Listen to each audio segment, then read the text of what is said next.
시편 106편은 먼저 할렐루야라는 단어로 시작을 하고 있습니다. 그리고 마지막에 보시면은 할렐루야라는 말로 또 끝이 나게 됩니다. 그래서 시편 106편을 할렐루야 시편이라고 불리는 분류 중에 넣기도 합니다. 시편의 4권에서 5권으로 넘어가는 이 전환점 가운데 이 시편은 할렐루야라는 찬양으로 시작해서 할렐루야라는 찬양으로 끝이 나고 있다라는 것이죠. 우리의 기도의 시작도 찬양이고 우리의 기도의 결론도 찬양이 되어야 된다라는 겁니다. 그런데 그냥 찬양이 아니죠. 여호와께 감사하라 라고 이야기를 하죠. 감사를 찬양으로 우리의 기도가 시작되고 감사를 찬양으로 우리의 기도가 끝이 매듭지어져야 된다라는 것입니다. 그냥 입으로만 찬양하는 것이 찬양이 아닙니다. 3절을 보면은 정의를 지키는 자들과 항상 공의를 행하는 자는 복이 있도다. 뜬금없이 찬양하라, 선포하라, 전하라 라고 하면서 왜 3절이 나오고 있겠습니까? 진정한 감사의 고백, 진정한 찬양은요, 입으로만 하는 것이 아닙니다. 우리의 삶으로, 우리의 손과 발로 정의를 행하고 공의를 행할 때 우리가 찬양의 백성으로 살아가는 복을 누리게 될 것이라는 것이죠. 그렇기 때문에 우리가 먼저 찬양으로 하루를 시작하고 찬양으로 하루를 매듭짓고 있는가? 그 찬양이 감사 찬양인가? 아니면은 나아가 그 찬양이 입으로만 얘기하는 빈 껍데기 고백인가? 아니면 삶으로 보여주는 삶의 찬양, 삶의 예배인가? 돌아보는 것이 필요하다라는 것. 이것이 오늘 본문을 통하여 우리가 묵상할 수 있는 첫 번째 고백입니다. 두 번째는 이게 오늘부터 또 찬양을 하는데 그냥 찬양을 하는 것이 아니라 말씀을 묵상하면서 찬양하게 된다라는 겁니다. 특별히 홍해를 건너가는 사건을 그리고 있는데요. 오늘은 이 6절부터 12절까지 보면은 이 홍해 사건이기도 하지만 어제에 이어서 예수님 이야기처럼 들리기도 하고 또 사실 우리 이야기처럼 들리기도 해요. 그래서 하나님께서 성경 안에 특징적으로 기록해 두신 사건들을 우리가 날마다 묵상하면서 예수님을 묵상하고 우리를 돌아보아야 된다라는 겁니다. 6절에 보면은 우리가 우리 조상들처럼 범죄하여 사악을 행하며 악을 지었다. 이거는 출애굽 당시의 백성들에게도 있고 예수님 당시의 백성들에게도 있고 우리 또한 우리 조상들처럼 악을 짓고 있는 거죠. 그리고 그 악이 어떻게 이어지냐? 7절에 보면 주의 기이한 일들을 깨닫지 못하고 주의 사랑을 기억하지 않고 거역했다. 이것도 예수님 시대도 그렇고 오늘 나도 그렇게 살고 있는 거죠. 그런데 8절을 보면 우리를 위하여가 아니라 자기의 이름을 위하여 우리를 구원해 주셨다. 그의 큰 권능을 우리에게 베푸심으로 만민이 하나님의 사랑을 알게 하기 위해서였다라는 은혜 이야기를 하고 있고요. 9절에 보면 그 은혜가 홍해를 꾸짖으심으로 이루어졌다라는 겁니다. 예수님이 또 풍랑을 잠잠케 하기도 하시죠.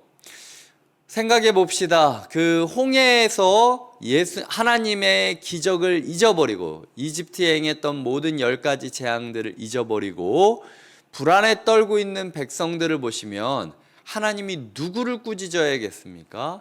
내가 이렇게까지 했는데도 내 기적을 신뢰하지 못해? 다 죽어라 그냥. 믿는 놈만 데리고 내가 떠나겠다. 이게 우리가 생각하는 공의의 바른 모습이지 않습니까? 예수님은 어떻습니까? 내가 이렇게까지 가르쳤는데도 지금 이 풍랑을 보고 두려워하면서 나를 자꾸 흔들어 깨우면서 어떻게 하냐고 이렇게 얘기해? 이 나쁜 제자놈들, 내가 니네 버리고 다른 제자 세우겠다. 이렇게 얘기할 수도 있지 않습니까? 하나님께서 우리에게 인생 가운데 베풀어 주신 게 그렇게 많음에도 불구하고 하나님을 의지하지 않는 오늘 나의 새벽을 보며 하나님께서 너 아직도 정신 못 차렸구나. 우리를 꾸짖어야 되는데 하나님은 홍해를 꾸짖으셨다라는 거죠. 이게 하나님의 은혜라는 것입니다. 하나님의 백성이 아닌 홍해를 꾸짖으심으로 오히려 홍해를 꾸짖었을 때 마른 땅처럼 곧 순종하는 홍해의 모습을 보게 함으로써 우리를 부끄럽게 만들고 우리가 하나님을 따르게 만드는 것, 이것이 하나님의 은혜라는 것이죠. 그리고 11절에 보면 대적들이 하나도 살아남지 못했다. 하나님을 거역했던 하나님의 백성들, 하나님을 의지하지 못했던 하나님의 백성은 그럼에도 구원을 받은 반면 하나님을 대적하는 백성들은 하나도 살아남지 못했다라는 것입니다. 12절에 보면 이에 그들이 그의 말씀을 믿고 찬양하는 노래를 불렀도다. 이에라는 말을 새번역 성경과 공동번역 성경은 그제서야, 그제야 라고 표현을 하고 있습니다. 결국 인간이 언제 찬양하게 되는가? 인간이 잘나서, 인간이 노력해서 할렐루야 부르며 입으로 삶으로 찬양할 수 있는 것인가? 천만의 말씀이라는 거예요.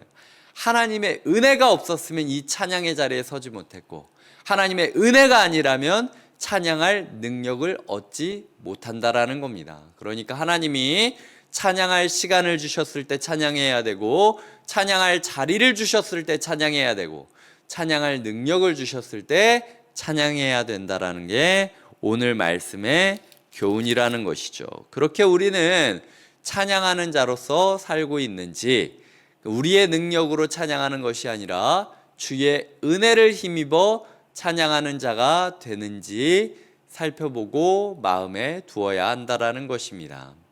말씀을 맺겠습니다. 저는 오늘 다른 구절보다도 5절을 붙잡고 계속해서 마음에 묵상하고 기도하는 시간을 갖게 되었습니다.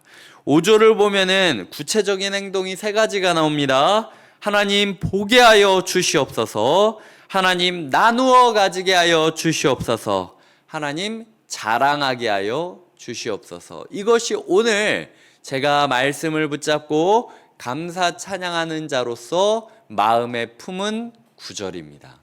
오늘 무엇을 보십니까? 오늘 우리가 보아야 될 것은 하나님의 나라가 흘러가는 모습, 하나님의 나라가 여전히 굴러가고 있는 모습, 하나님의 나라가 이루어지고 있는 모습을 보며 기뻐하는 것이 필요하다라는 거죠. 오늘 우리가 무엇을 나누어 가져야겠습니까? 기쁨을 나누는 공동체가 되어야 한다라는 것입니다. 오늘 우리가 염려해야 됩니까? 근심해야 됩니까? 불평해야 됩니까? 원망해야 됩니까?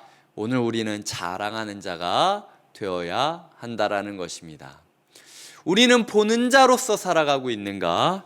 우리는 나누어 가지는 자로서 살아가고 있는가? 우리는 자랑하는 자로서 살아가고 있는가? 돌아보며 점검하는 하루가 되어야 된다라는 것이죠. 이 주체가, 이 중심이 모두 주를 향하고 있습니다.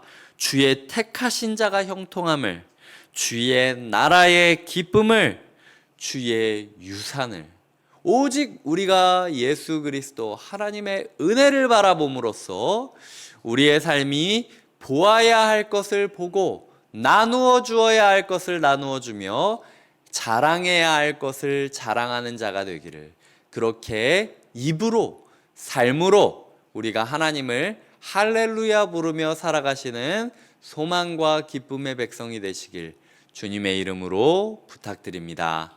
기도하시겠습니다. 하나님, 우리가 주의 나라에 집중하게 하여 주시옵소서, 주의 은혜에 집중하게 하여 주시옵소서. 그리하여 우리가 주의 택하신 자가 형통함을 보게 하여 주시며 주의 나라의 기쁨을 나누어 가지게 하시고 주의 유산을 자랑하며 할렐루야 하나님을 입으로 삶으로 외치는 찬양의 사람이 되게 하여 주시옵소서. 하나님, 우리가 말씀을 묵상하는 것이 그저 우리의 지식을 쌓아가는 것이 아니라 말씀을 묵상함으로 우리의 삶이 찬양이 더해지기를 꿈꾸며 예수님의 이름으로 기도드립니다. 아멘.